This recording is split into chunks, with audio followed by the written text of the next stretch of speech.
Hello, today we'll be talking about mRNA vaccines, answering what they are, how they work, why they're important, and how we can use them against the ongoing pandemic. First, we should focus on what is mRNA. mRNA, also known as messenger RNA, is a single-stranded molecule of RNA that corresponds to the genetic sequence of a strand of DNA and is read by a ribosome in the process of creating a protein. DNA is the blueprint of life. We can think of it as a recipe book that holds all the recipes for making all the proteins in our body. Proteins, in a sense, are large groups of macromolecules which are present in every cell of our body.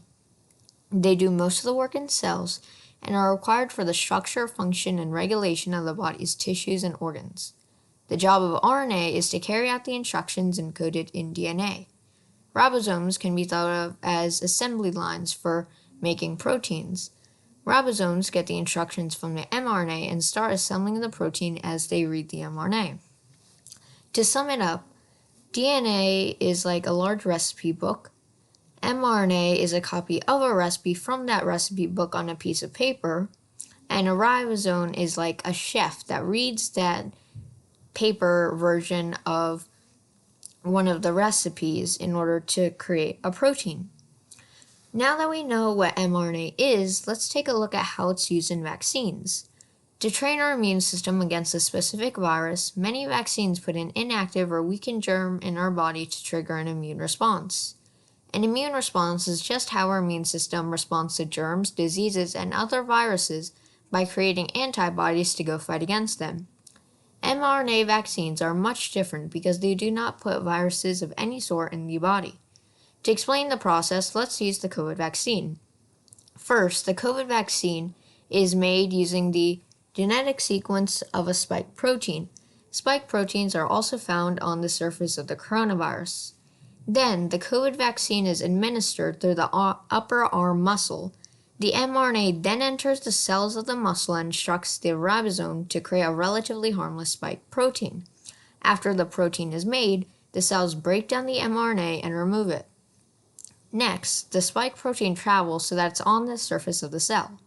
Our immune system realizes that the spike protein isn't supposed to exist on the surface of the cell.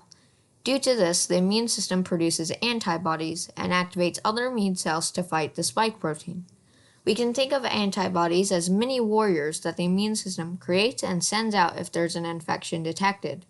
This is what the body might do faced with the COVID-19 virus. Now, at the end of the process, the body has learned to protect itself against the COVID virus if ever put in a situation where the body has been infected by the virus.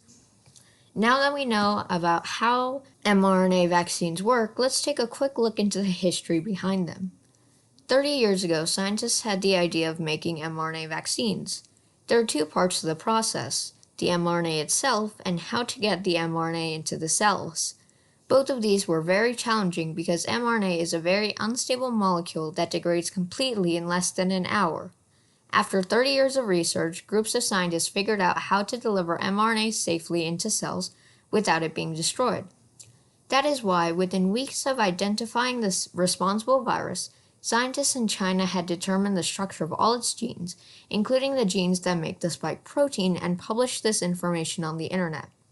Within minutes, scientists 10,000 miles away began working on the design of an mRNA vaccine.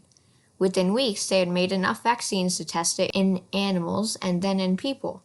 Just 11 months after the discovery of SARS-CoV-2 virus, regulators in the United Kingdom and the US confirmed that the mRNA vaccine for COVID-19 is effective and safely tolerated, paving the path to widespread immunization.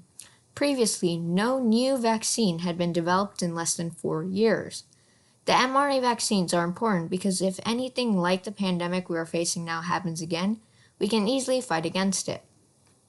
Lastly, we can use mRNA vaccines to fight against and end the pandemic. The CDC states that COVID-19 vaccinations help protect adults and children ages 5 years and older from getting sick or severely ill with COVID-19 and helps protect those around them. We need to get the vaccines to stop the virus from spreading more than it already has, to protect our families and friends, and finally put an end to this pandemic. Along with that, we should also remember to wash our hands often, wear a mask properly, and practice social distancing if applicable.